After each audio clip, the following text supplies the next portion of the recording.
policy to now economic freedom. And so the more profit you make, the more satisfied we are. And we see that is the best way moving forward.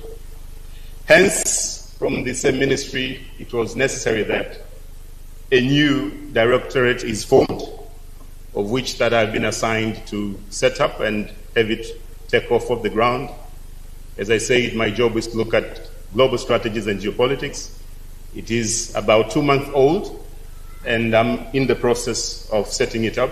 And I will appreciate from time to time between today and Friday to share ideas with you, and I will appreciate as well if you can, again, share with me some inputs that you think will be working. Now, let's get rolling. In the context of geopolitical turmoil, of which where we are now, we'll see in a few slides, which is more likely to suffer greater losses? Is it us on the state side or non-state actors, including yourselves? Volunteers, please. Let's talk politics a little bit.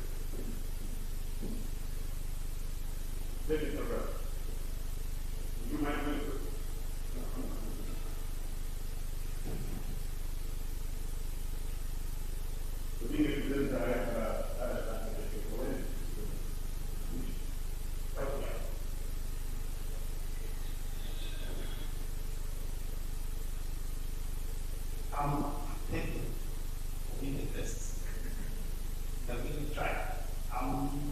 I think no one will suffer, and I don't think if anyone will lose. It's just dependent who will take advantage of the situation. Politics is real, and everyone has process in their own circumstances on how it works for them, positive or negative. So I think for me, it's more how to respond to the realities. Thank you. Can we put our hands together for people going first? And how do we respond to realities? Anybody else? Anybody else? Please, go ahead, my brother. I know. I can tell the smile. There you are. You're looking back. Who is the loser?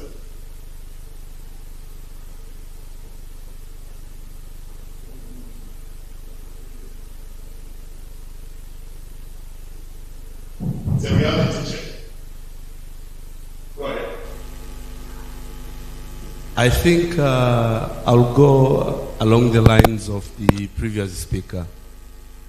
And if we can go back to the presentation from Dr. Moses, okay, when he was talking about leadership, he spoke about managing fear. He also spoke about how do we respond to the failures, okay? I know a lot is happening, and we know there is a sudden change of the world order with the new sheriff in the Northern Hemisphere, okay? Looking at what everybody is doing now, I'm looking at the European, they're like the Europeans now. They've realized they are just about losing their old-time friend. And what do they have to do? They are coming together. They've decided we don't need to fight back, but collect ourselves, sit down, understand what is the reality ahead of us, and what do we need to do to combat the fear and to have a strategy that is going to work for us. So if you ask, answering the question, who will suffer? Who is more likely to suffer greater losses? It's going to be the one who will not be able to manage the fear. It's going to be the one who is not ready for the failure, depending on the challenges that one you will be faced with. Looking at the Eastern Congo as an example, okay? The Eastern Congo's conflict, if you look at it, it's not just GRC's problem. It is the problem of the entire bloc, the SADC, the EAC. And I think we have to come together, not just the state, not just the government, but also the private sector, and see how we can all sit down and formulate the strategies, the right strategies to support, sort out the problems in the Eastern Congo as a community, okay? And back to one of the key elements of Dr. Moses's learnings, looking at the bigger interest of all the stakeholders around. Thank you so much. Thank you very much. Can we put our hands together for another volunteer? So, do we all agree that we have a reason? If we are losing, we are all losing. If we win, we all win. So there's a reason why we are here together, looking at the trends in the geopolitical world and how possibly we can mitigate them together. Familiar picture? Yes, sir. Mwenyekiti Airtel. Karibu. Why should we talk about geopolitics? What does it mean to our organizations? Can we go back to the first slide? All right. I just want to expand it. Please. It really depends who causes it. Because if we're talking in geopolitical terms, who caused it? Why that happened? And again, the second part, why are you talking of losses? Why can't we also look at gains? Because in the other situation, there will be those who lose it and those who gain, depending on who causes it. That's all. Thank you. Our hands for Mwenyekiti. Sante. So we look at the wins as well, not only the losses. So it means my question is successful. I wanted to see if we are all on the same trend. We are on the same boat. And this is... Now, next. Talking about wins. Oh, there's another hand. Okay, please. I hope you're not taking me back to the previous slide.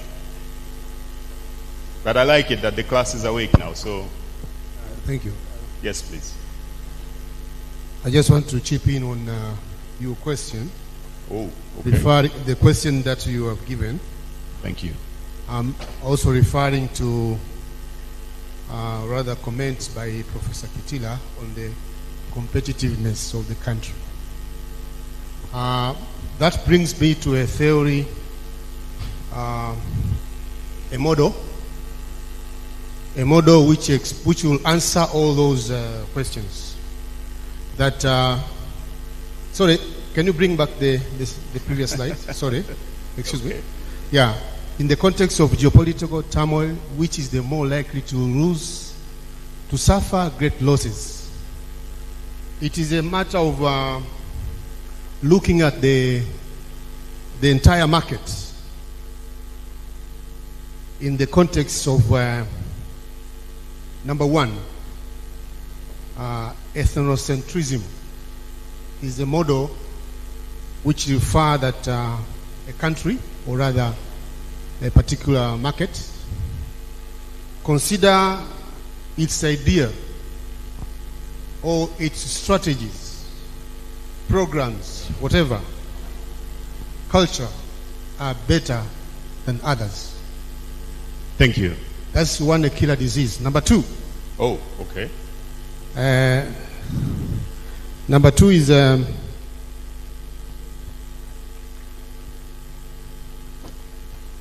you mind the spirit for the next? Because number two is polycentric. Polycentric. Okay. This is more political. Having a relationship with the multiple powers. And that brings me to the non-aligned movement. When Tanzania joined the non-aligned movement to bring together the other powers which are within our group. And regional centrism is the model which tells me that we need to have a regional market. And that is where we have the Ministry of Foreign Affairs and the East African Community. And we have the EAC. Thank you. And geocentric model tells me that is a model which clarifies the need for a country to join bigger group within the African continent. That's where we have now CFTA. Thank you. Our hands together for the colleagues. So I'm going to speak this. I will skip this. Now, make America great again. Perhaps, Doctor, we can discuss this over a cup of coffee. What has transpired? I know some of the banks suffered a great challenge on the forex after USAID has been pulled out, almost 83% cut off, and the rest are the details that are there. What is the future of AGOA? And for those who have been trading along the same arrangement, it's part of the question that we are trading with ourselves. This has been talked about. So Tanzania is okay. Tanzania is gone. Okay. That can be that. Okay. So we have, how many countries do we border with? How many? Sorry? How many? Surrounding Tanzania. Say it loud. Yeah? How many? Tanzanians? 8. What about Madagascar? What about Seychelles?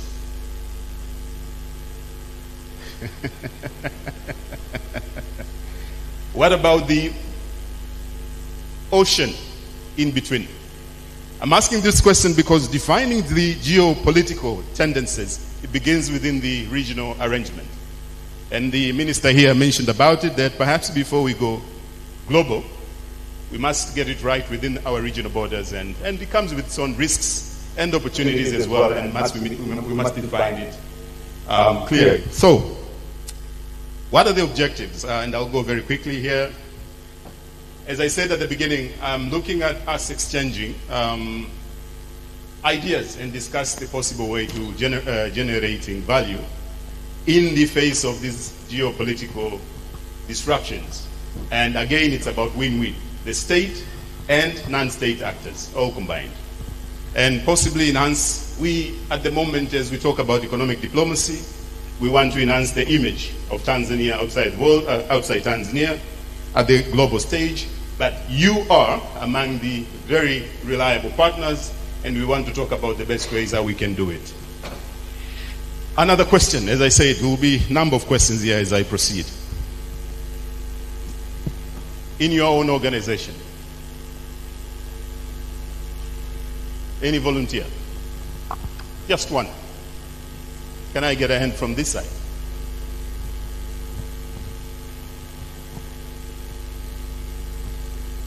Boto.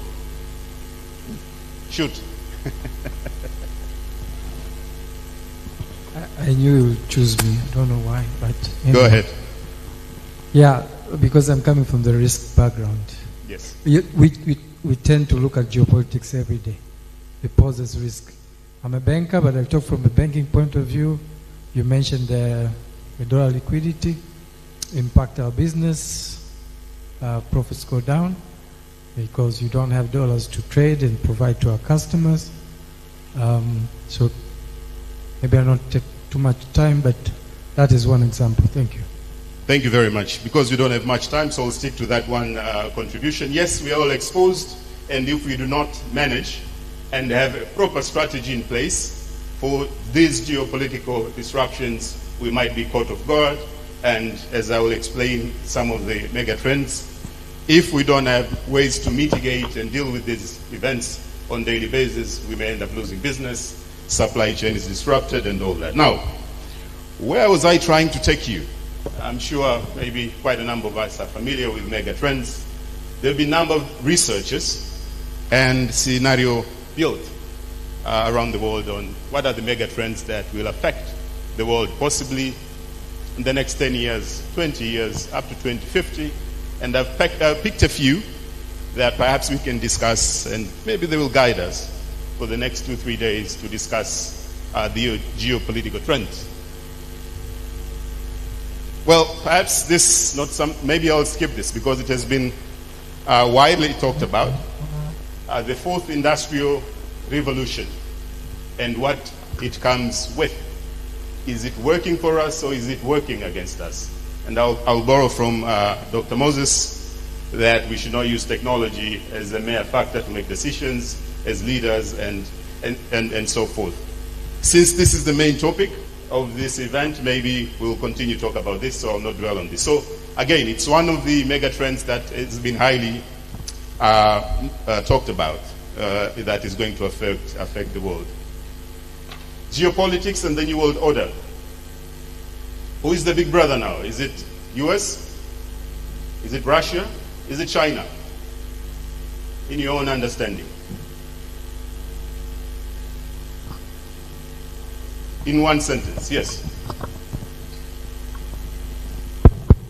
I think there's the fourth one. There's number 4. China. No. With all the geopolitical turmoil, I see the European Union as the fourth global power. So it's no longer the 3 powers. Okay. Yes. So who is the big brother? Who is the big brother? Or the big sister, rather? The big brother is still one. The number 1, the USA. Okay, because it defines how we trade with each other and the rest of the world. Yes. Anybody else? Fatma. Ukraine and Russia. Oil at the center of it as well. How did it impact your business?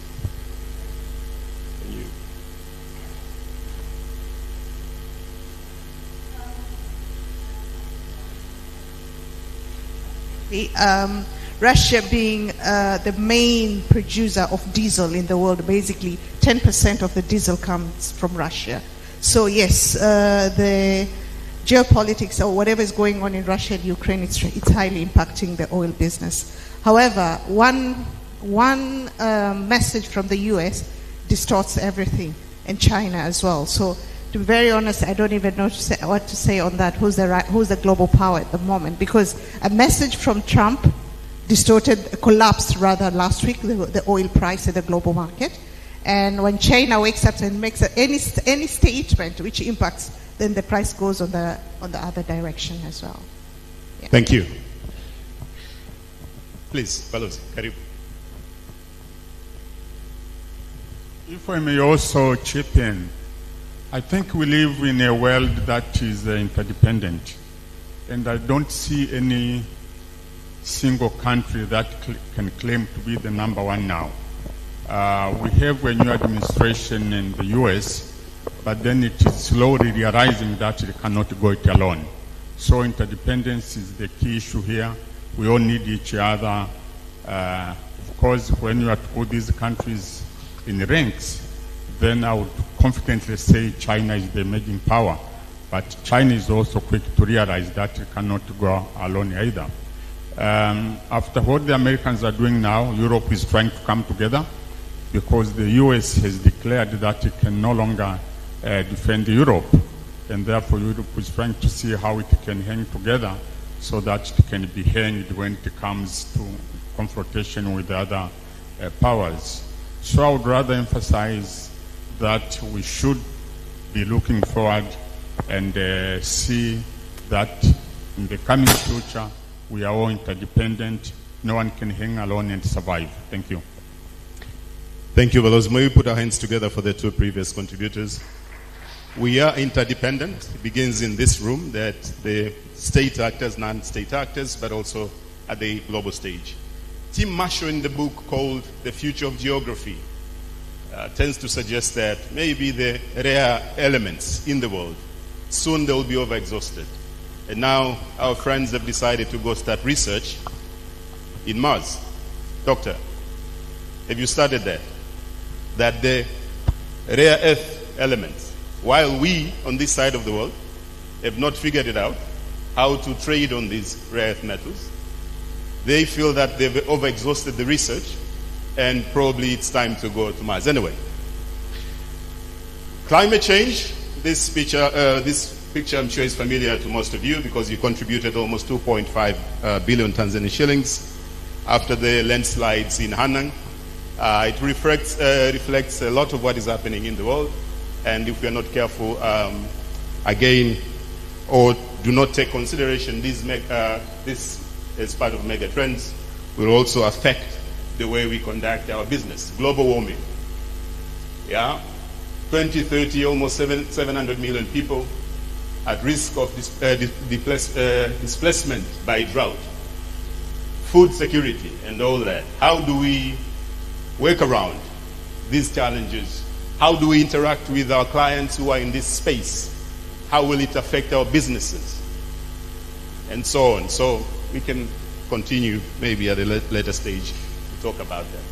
Demography. In the year 2011, a young man of 26-year-old in Tunisia by the name Mohamed Abu Aziz Kajichoma Moto, the rest is history, the Arab Spring, demography, claiming one, the argument was simple. We don't have work to do. Last year, our colleagues, our neighbors in Kenya, the same thing. How do you balance the interest of Gen Z, millennials, Gen Y, and now whatnot?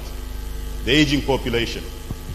How do we strike a balance? The working force of ourselves and our neighbors, the conflicting interests, and all that. The world expected to be 9.8 billion by 2050. We as Tanzania are talking about Vision 2050. What does that mean to our economy? Since we operate in this country, what kind of workforce are we looking forward to employ? Do we have plans in place that are forecasting that type, those kind of, the type of workforce that will attract to our organizations? India expected to surpass China by 2030. We can debate, or is it whether a reality or not, and so on. So who is, again, the next big brother or big sister that we would wish to maybe interact more with? The next powerhouses. In the realm of international relations, this is an everyday cup of tea. Yeah? In the next, by 2050, if you look at this, and it was published by The Economist, China, India, Indonesia are the countries to look for. I don't know how much in here are trading with them, to what extent, I'm not sure. US, most likely to be number 3. Brazil, Russia, Mexico. The likes of BRICS, I don't know at the moment, is it 10 members or more? And they've opened up to more members. And we have seen what Trump has done with the tariffs on BRICS, I think almost 100%. Is Tanzania potential to be the current or emerging giant in this region? Are we living up to this dream? And how are we taking it forward? And so on. These are the questions that we need to ask ourselves. And as I say, my role is to put questions forward. Future pandemics. We're still recovering from COVID-19. Someone was telling me in Congo, the Ebola on and off, Mpox, Marburg, NCDs, we can put the numbers in place. When are we going to get rid of malaria? Are we investing enough? Again, not only it affects the markets, the future pandemics, but also they define the way we do business. How do we design and craft strategies that will help us or will accommodate and see how best we overcome the challenges that will be brought by these challenges? Now I'll stop there about the mega trends, but I'll put another question across to you. There's been a lot of outcry about what is the West conducting. Well, doctor, pardon me, but you are home now. You are home now. There's been a lot of discussion on the Western side, whether they do it through the media that they're good at. But is it time that our businesses should focus more trading with the East than the West? Microphones, please. Sogea hapa karibu. No, this start with them. Yeah. Santa. Yeah, let me say this. Going back to one of the previous things that you put on the board, I would definitely have loved Tanzania to be somewhere on a respectable number when it comes to global economies come 2050. But my fear, if I may call it fear, you see, Tanzania started with a command economy, where basically government did business, government did everything. But then we moved slowly into a situation where we are now told the private sector should be the engine, the heart and everything. How much have we accepted this as a nation? I think this is still a challenge which we need to overcome. Have our people really grasped this, that we can no longer be conducted by what used to be relevant in those days after Uhuru? But then coming to this, should we start thinking about the East more seriously? I would say yes, I think we should. And this goes in agreement with our policy of non-alignment. We have no reason to continue sticking on the West, because seriously, the East is the power of tomorrow, and therefore we need to start thinking seriously about engaging the East as well. And I think we are already doing that. I don't envy your new job as the director in the foreign ministry, but that is something that we have to do. I know there are a number of recommendations that we should look at the East more, even in terms of diplomatic representation. But then, of course, as old habits die hard, you would want to go to London, you would want to go to New York, Paris, etc. But definitely we need to think about the East as well. Thank you. Thank you, Balozi. Our hands together for Balozi. Doctor, you had something to, please. Tumpigie makofi Balozi basi wakati microphone inaye. Asante. Karibu. So very quickly. Yes, please. I actually want to throw a little bit of complexity into this. I don't really like the word East. It's the same game that was played on us. It's the West. And so now you frame this question. You are very right by framing it this way, because that's the current paradigm. It's about who can we trade with. I don't care if they are in the South, or if they are in the North, or if they are in the East. When we do this, 20 years from now, 50 years from now, another set of geopolitics will cause some person to succeed you to also be asking the question, should we be going back to the West? And then we become this continent or group of people at the whims of, is the wind blowing this way? So I will frame this. You're asking the right question. I really like this. It's about what do we want and who has it? Who can do business with us? Is that person in the North? Let's go. Is that person in the East? So be it. It becomes a matter of trajectory, direction, and not necessarily geopolitically. When we say East, we all know what we are saying. And that's what I want to take out of the contest, not to set Africa up again for this game. Thank you, Dr. Our hands together for... Now let's move forward. It's good that we generate this discussion, and that's the reason why I say that I will be asking more questions.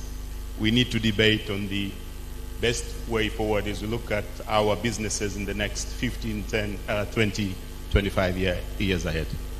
Now, some of those believers of we should go east against the West. The other side, more tariffs. The other side, ODA. The other side, it comes with, lots of attachments, restrictions that you have. There's a way that you return the favor, if I may call them, with a high price. Some of the projection that was done, I think, by McKinsey, the technology that we're talking about, the industry is projected to generate almost up to 12 trillion by 2040. Largely of those investments coming from the East. Whether we go East or West, I'll leave it to you. I'm not here to give you answers. I'll just provoke your thoughts. 4.6 billion people, almost 57.7 will be Asia. I know since you're coming from businesses, markets always drives a greater part of your thinking, and again, revenue around technology. Startups, investment, 43% almost will be on that side. Innovation, as we talk about technology. Well, most of you here have done a random observation.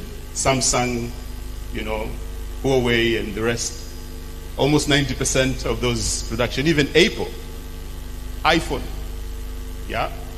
Asia, what does it mean? Are these numbers driving us to the thinking that maybe we need to redefine who do we trade with?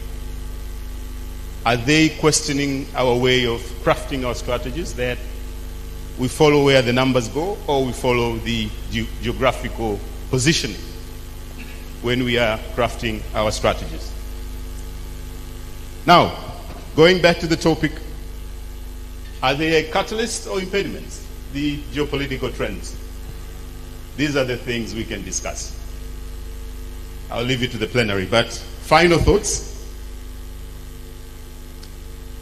I would say that, and some of the speakers in here indicated, our strategies, and previous speaker also mentioned, we need to change our approaches. One of the speakers spoke about day-to-day considering the geopolitical trends. It's an obvious fact that since we do feel that we, the minority interest, run a segment of this economy, we feel that having a geopolitical strategy is one of the must in your business, and must be a long term, because mega trends are not an overnight changes. We're not talking about changes that are happening tonight. We're talking about changes will happen 5 years down the line, 10 years down the line. And how will you survive? Your ability to survive beyond those turmoils. So having a geopolitical strategy is key. Uncertainties are obvious on day to day. And Doctor also spoke about them. Part of my job is drawing scenarios. And again, as the doctor said, it's not an easy exercise. As Ambassador said. So with these uncertainties, what if DRC continue to fight for the next 5 years? CRDB, the rollout in Congo. What if that continues? Sorry? Is there someone? You raised the hand. Okay. Karibu. As you mentioned, Sierra Leone. Yes. Karibu. Thank you. Actually, geopolitical is among the factors to be considered, not only for investors who have crossed the borders, but even those who are still within our vicinity, because whatever we produce should just not end up for our own local consumption. So if we find a place where there is mislink, and given the fact that Tanzania is well placed strategically in terms of the location we have, we are linking other countries, not because of what they are importing on their own money, but we are linking them to supplement the gaps that they have so that we can maximize whatever we are working with. For CRDB, we are in Congo, DRC, we are in Burundi, and the aspiration is to go beyond borders across the region and beyond. Now, geopolitical becomes of essence to make sure that we play a great role, to make sure that wherever we invest becomes stable in terms of business environment for investors to continue with the business. And this is what we are very keen on. We are learning, and maybe it's the result on how investors across the globe should look, so that whatever they do should not be of a short-term nature, should be something of sustainability kind of.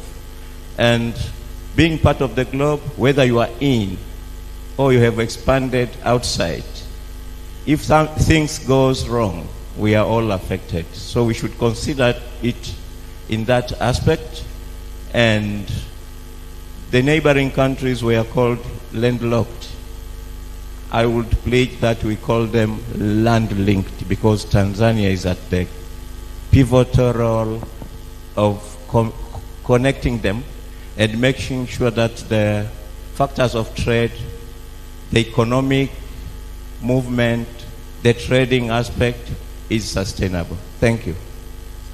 Our hands together to our CRDB colleague.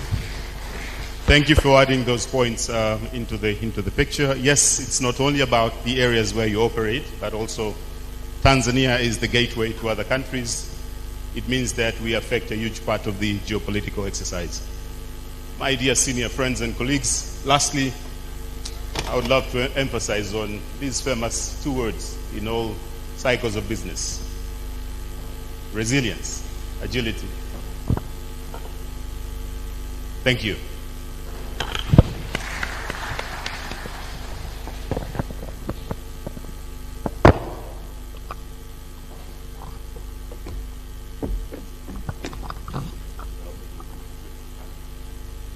Thank you very much. Let's put our hands together again for Ambassador Makoba. Nakushukuru sana kwa kutumia vizuri muda ambao nilikupatia. That's very good. I want to confirm from the Secretariat about the tayari wa kwenda kwenye mapumziko, but in the meantime, for the economies of time, maybe we can already start to have some few questions. Yes, so I need to find the right place for the two speakers to be so that we can initiate the question process. Can you help me with the chairs for them to be here, please? So, I will invite you here now to the podium, to the front, Ambassador Makoba and Dr. Adoko. Yeah, I see hands coming up already. So we can take hands and question, maybe one round, and we see how we are going with time. I know breakfast was a bit late, so we still have some time. Otherwise, itakuwa viko karibu sana. So let's have a setup for the front for the speakers to be here, and then we have the Secretariat with microphones to move around for Q&A, but also some discussions from the two presentations.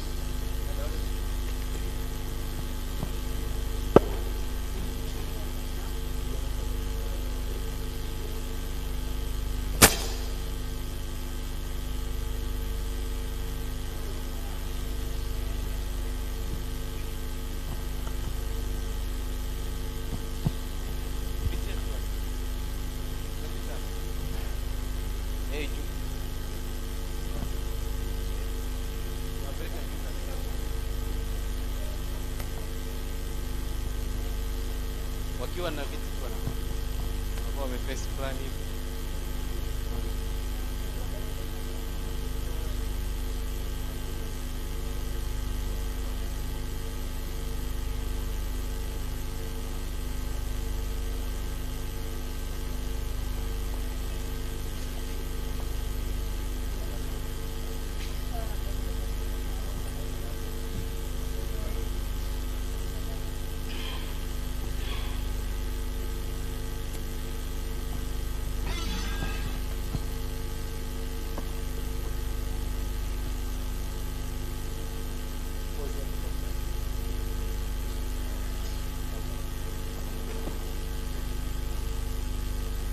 Thank you for your patience, ladies and gentlemen. We have a very designated part of our timetable to have discussions and Q&A for these two presentations later after the lunch break. I think we have only 5 to 10 minutes to lunch being ready. We can use that time to network and socialize and rest a little bit, so we use that particular time. So let me now just adjourn this particular session and we go for lunch. We resume our session back at 2:20. So we have a full hour for the break, We will just have some time here to hang around and socialize, network, even visit the booths, and then go to the venue where the lunch is happening after some few minutes, continue with lunch, and then come back at 2:20 here. Asanteni sana, tutaendelea na Q&A baada ya lunch. Thank you very much. The main dining hall is where the lunch is going to be served. Thank you.